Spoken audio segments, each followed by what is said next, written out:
Halo Sobat Belajar, Assalamualaikum warahmatullahi wabarakatuh. Kembali lagi bersama aku Rifki, RIFQI yang akan menemani Sobat Belajar pada episode kali ini. Kita di sini akan belajar fisika untuk mata pelajaran fisika kelas 10, yaitu momentum dan juga impuls. Nah, di sini momentum dan impuls ini saling berpasangan nih. Ini adalah suatu besaran fisika yang dimana akan selalu ada di setiap benda yang bergerak. Atau misalnya kalau kita bergerak, aku bergerak nih, itu aku punya momentum.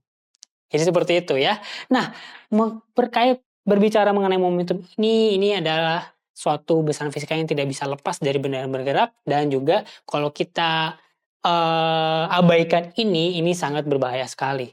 Nah, kalau misalkan kita naik kendaraan nih, nah ini momentum dan impuls ini selalu perlu banget diperhatikan untuk keselamatan pengendaranya. Kok bisa sih? Nah, sebelum suatu kendaraan itu dipasarkan ya, nah inilah yang terjadi gitu ya. Sebelum dipasarkan, inilah yang terjadi. Dia ada mobil yang diuji, ditabrakkan gitu ya. Untuk apa? Untuk bisa melihat dampak yang diberikan terhadap pengendara itu ya. Itu ada satu standar keselamatannya. Nah, ketika mobil ini bergerak, tentu dia pasti punya momentum ya. Dia punya momentum. Nah, ketika dia berhenti mendadak, itu bagaimana yang terjadi terhadap pengendara yang ini. Jadi ada alasan kenapa mobil ini didesain bisa mudah penyok. Bukan berarti manusia itu nggak bisa membuat mobil itu tahan penyok ya. Jadi kalau ditabrak pun dia tetap utuh gitu ya. Bukannya nggak bisa, tapi ada alasan kenapa dibuat seperti ini. Nah, gunanya tujuan ada bumper mobil atau bagian mobil yang bisa dipenyok gitu ya. Bisa penyok itu digunakan sebagai untuk meredam. Sama halnya ketika Sobat Belajar nonjok tembok gitu ya. Lebih sakit kan ketimbang kita nonjok bantal. Jadi lebih empuk gitu ya. Dan itu adalah alasannya. Itu sebagai standar untuk ketika mendesain suatu kendaraan. Nah, tapi ada satu alat penting yang melindungi langsung pengendaranya, yaitu airbag atau kantung udara. Di sini kantung udara ini akan bekerja ketika mobil ini sedang mengalami kondisi berhenti mendadak yang tidak diinginkan, atau alias nabrak ya.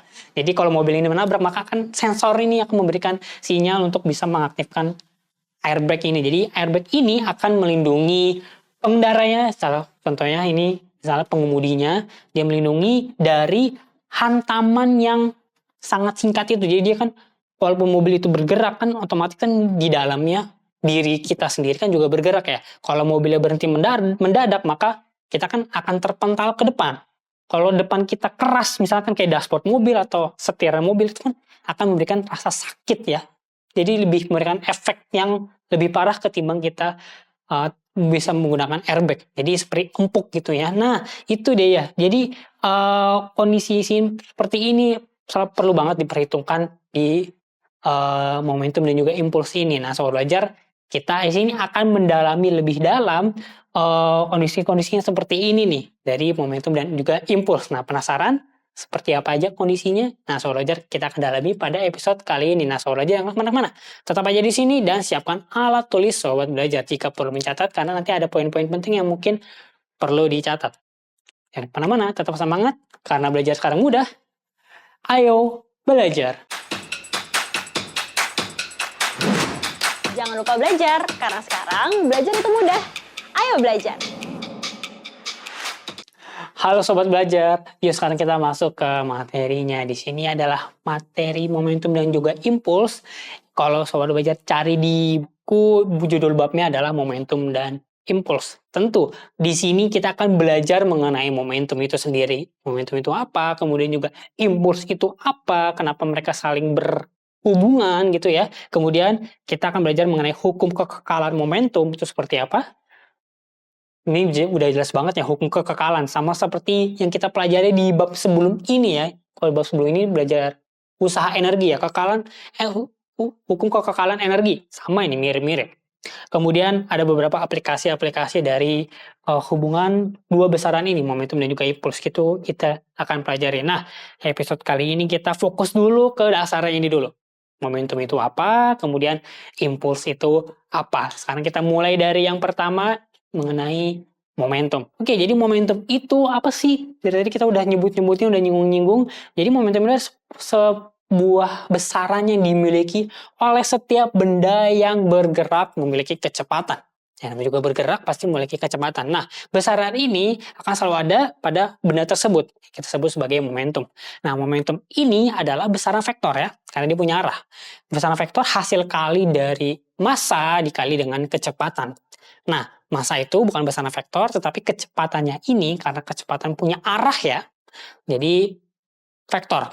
Kecepatan vektor, maka momentum ini adalah vektor. Oke? Jangan merasa asing dengan istilah vektor ya. Itu sudah dipelajari nih di kelas 10 ini.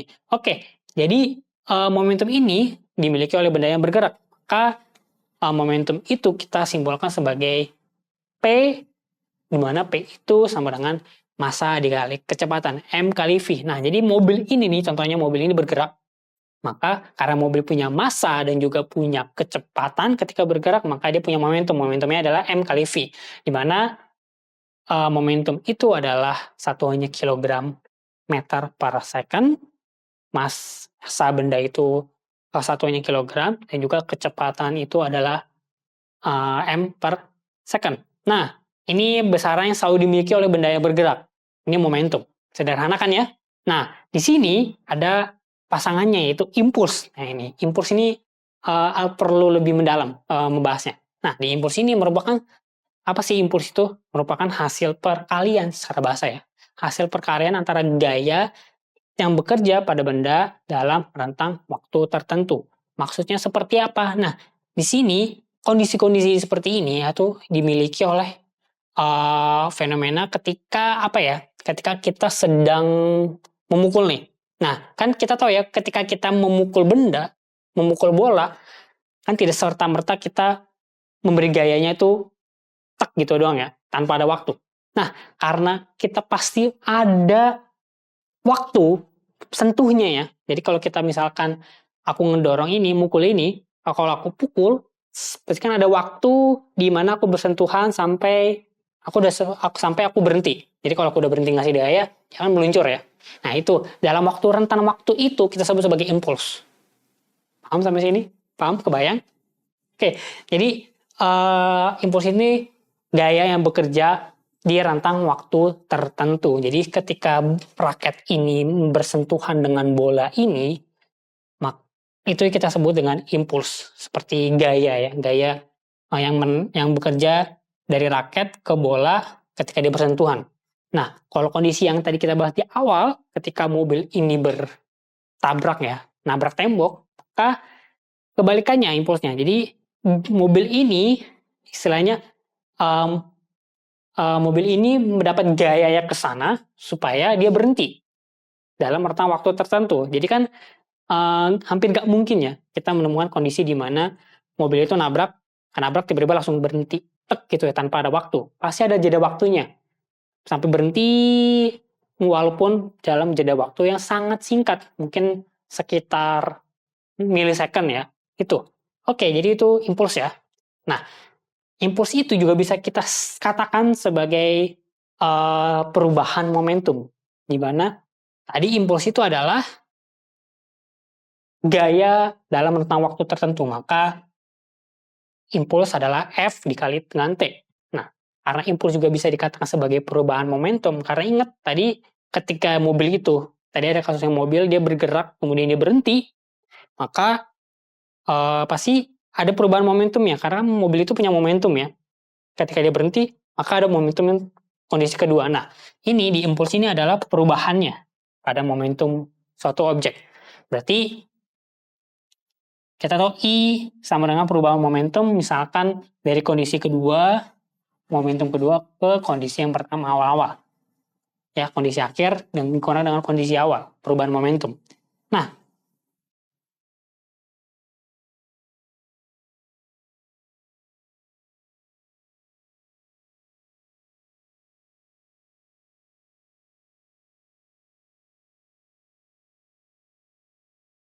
karena dia selang ada perubahan, maka ada selang waktunya.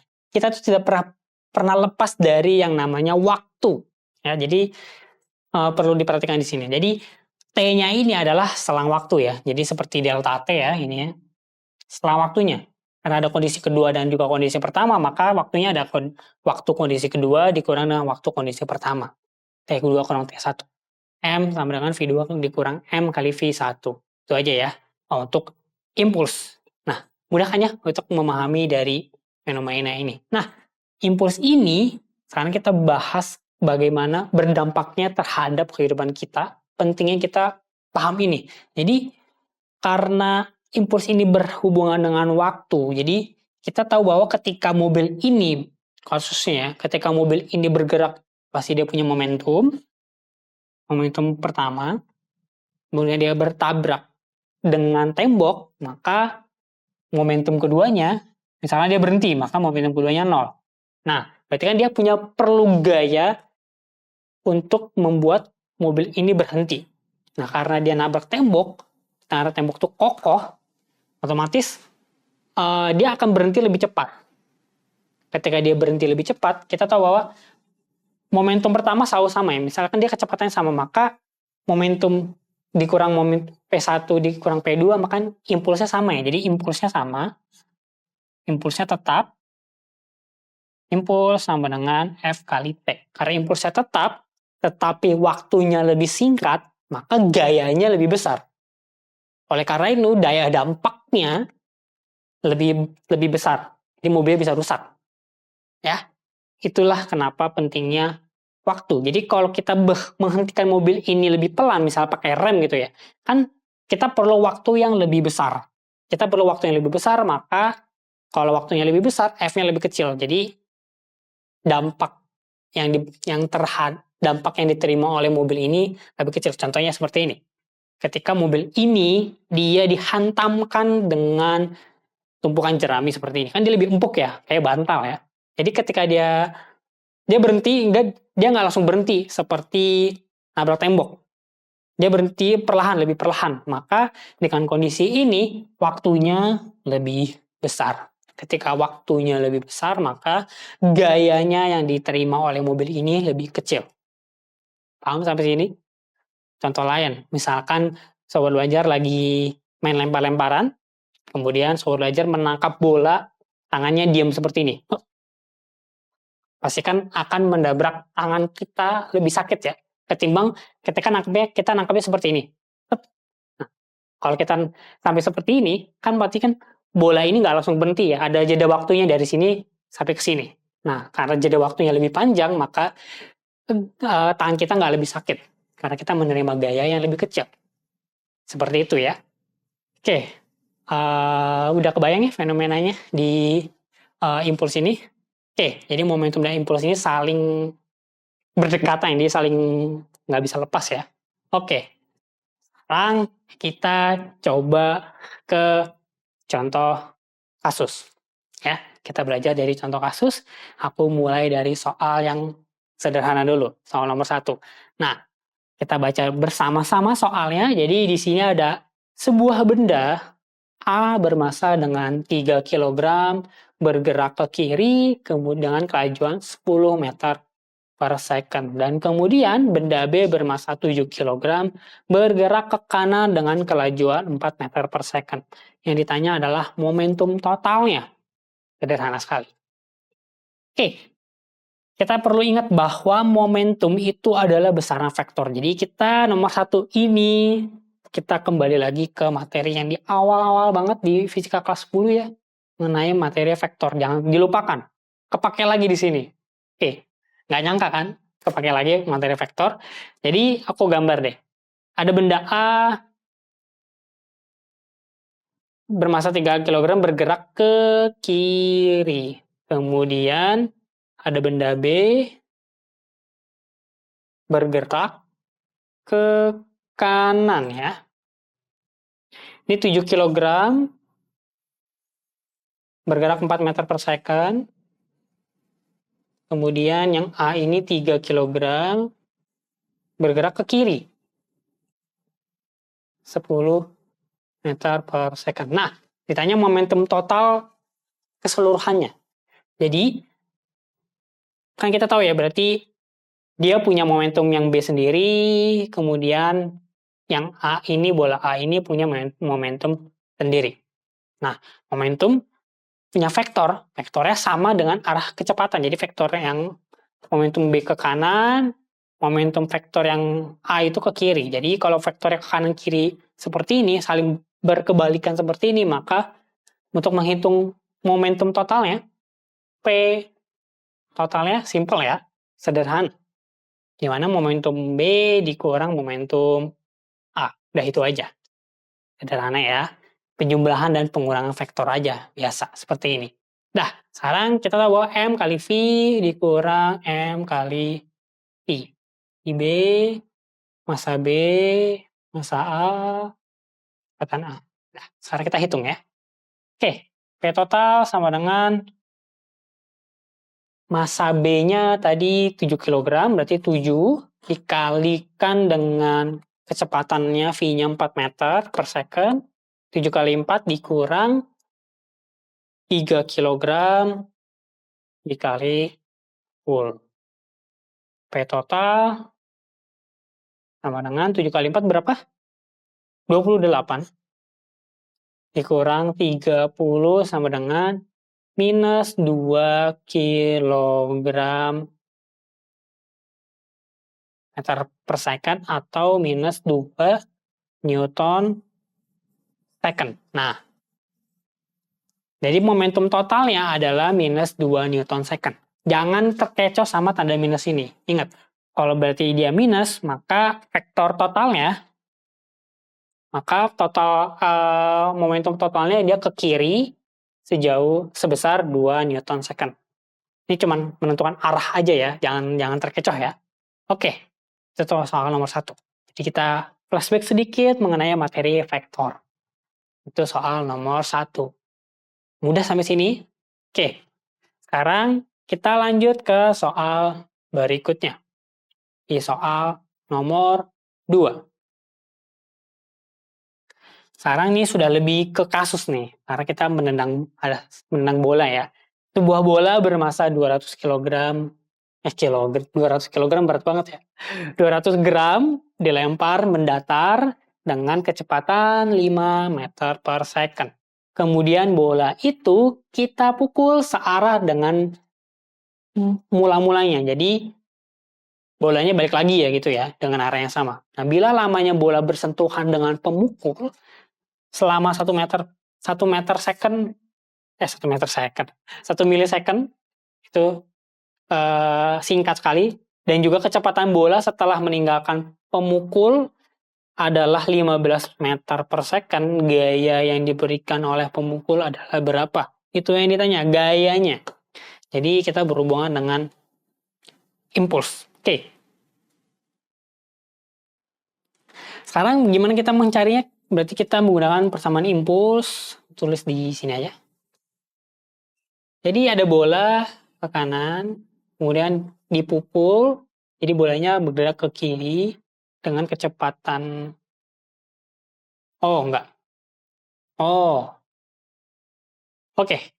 Dia searah ya, jadi ada bola bergerak ke kanan, kemudian dipukul lagi, jadi lebih cepat gitu. Dari 5 meter per second, ditambahin lagi gayanya menjadi 15 meter per second. Yang ditanya adalah impulsnya berapa. Oke. Jadi, di kasus yang seperti ini, berarti ada 2 kondisi momentum yang berbeda. Kondisi momentum ketika kecepatannya 5 meter per second dan juga kondisi momentum ketika kecepatannya 15 meter per second. Paham sampai sini? Berarti kita tahu bahwa impuls itu adalah perubahan momentum, delta P.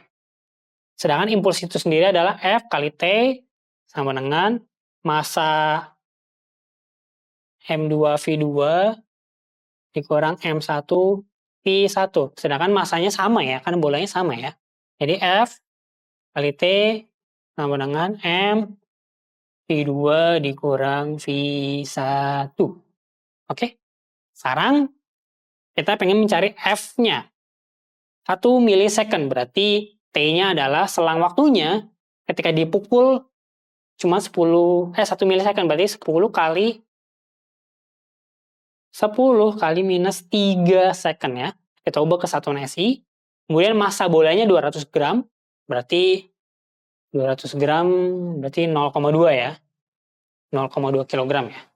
P2-nya adalah 15 meter per second. P1-nya adalah 5 meter per second. F sama dengan 0,2, 15 kurang 5, 10 ya. Berarti 0,2 kali 10, 2. 2. 10 pangkat minus 3-nya, aku pindahkan ke kanan. Ini kecoret. 10 pangkat minus 3 aku pindah ke kanan, jadi 10 pangkat plus 3 ya. Ini F-nya adalah 2 kali 10 pangkat plus 3 berarti 2000 kilogram. 2000 kilogram. 2000 Newton ya. Jadi gaya yang diberikan oleh pemukul itu selama selang 1 milisecond ini adalah 2000 Newton. Ya, mudah sampai sini ya. Bisa dipahami, bisa diikuti sampai sini soal belajar. Soal nomor 2, mudah. Sekarang kita lanjut ke kasus berikutnya. Udah dicatat ya.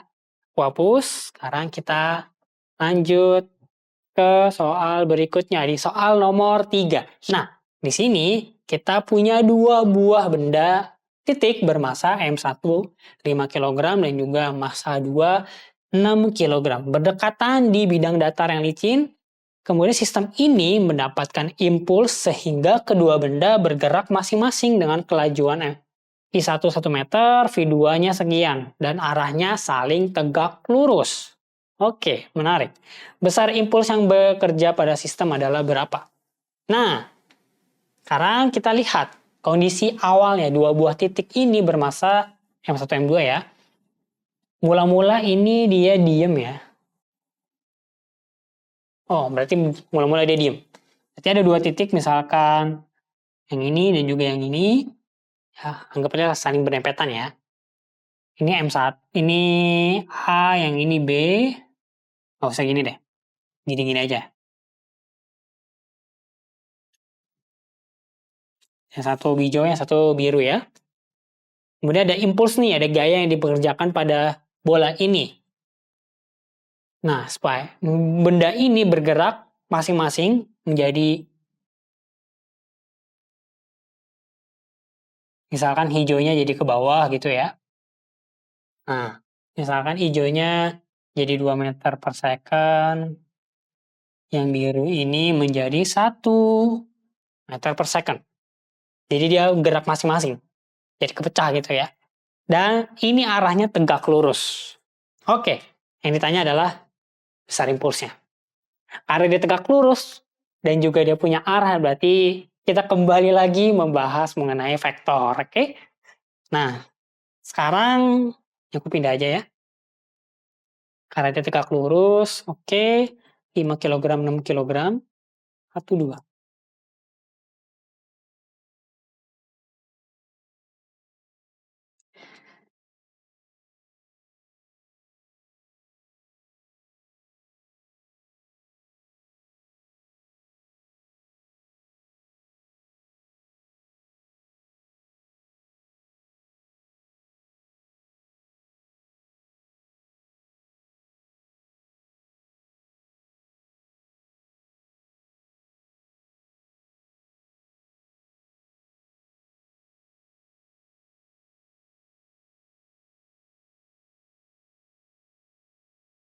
Oke. Bola biru bergerak ke sana, sedangkan bola hijau bergerak ke bawah. Yang penting adalah dia saling tegak lurus, karena yang tanya adalah besar impulsnya. Sekarang kita cari dulu momentum totalnya yang diberikan pada soal ini. Oke, kita mencari momentum totalnya. Nah,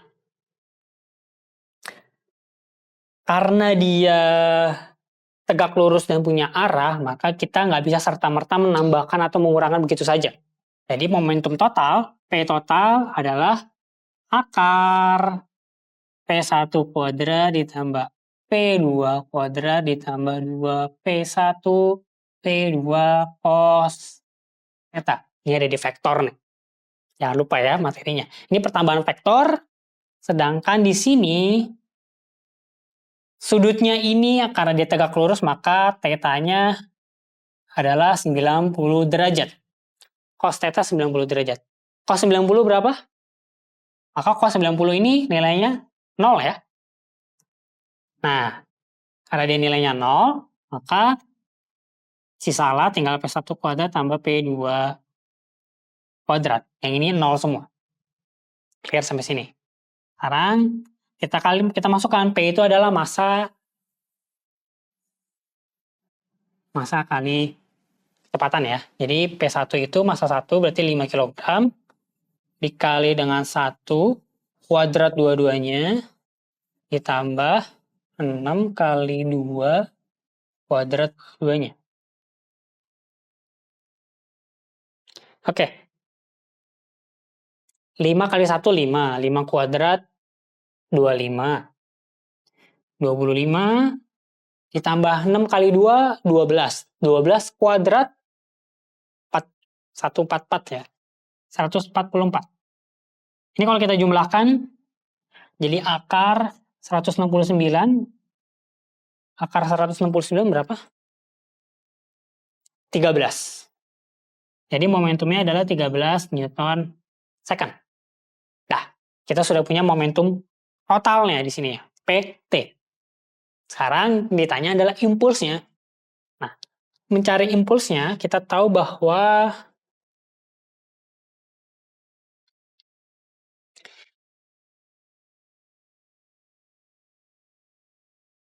impuls yang diberikan pada sistem ini adalah perubahan momentum, maka impulsnya perubahan momentum kondisi akhir dikurang kondisi yang awal. Ini ya. Nah, nggak usah gini deh. P aksen dikurang P aja. Ya, aku bedainnya bukan P2, P1, tapi P aksen dengan P mula-mula. Jadi yang aksen itu yang akhir, P yang biasa itu adalah yang mula-mula. Kita tahu bahwa pada kondisi mula-mula, bola ini diam. Jadi 0 ya. Jadi P aksennya ini udah ada 13. 13 dikurang 0, 0. Jadi 13 ya. Jadi 13 Newton second. Jadi impulsnya adalah sebesar 13 Newton second. Nah, jadi untuk kamu nih yang masih belum menguasai vektor, coba didalami lagi karena kita pakai lagi nih di bab ini di momentum dan juga impuls. Oke, jadi sekian karena kita sudah sampai di penghujung episode, semoga bermanfaat untuk kamu sobat belajar. Dicatat tadi kita sudah membahas 3 soal dan kita akan bertemu kembali di episode selanjutnya bersama aku Rifki.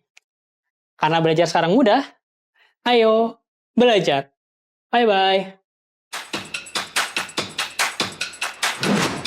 Jangan lupa belajar, karena sekarang belajar itu mudah.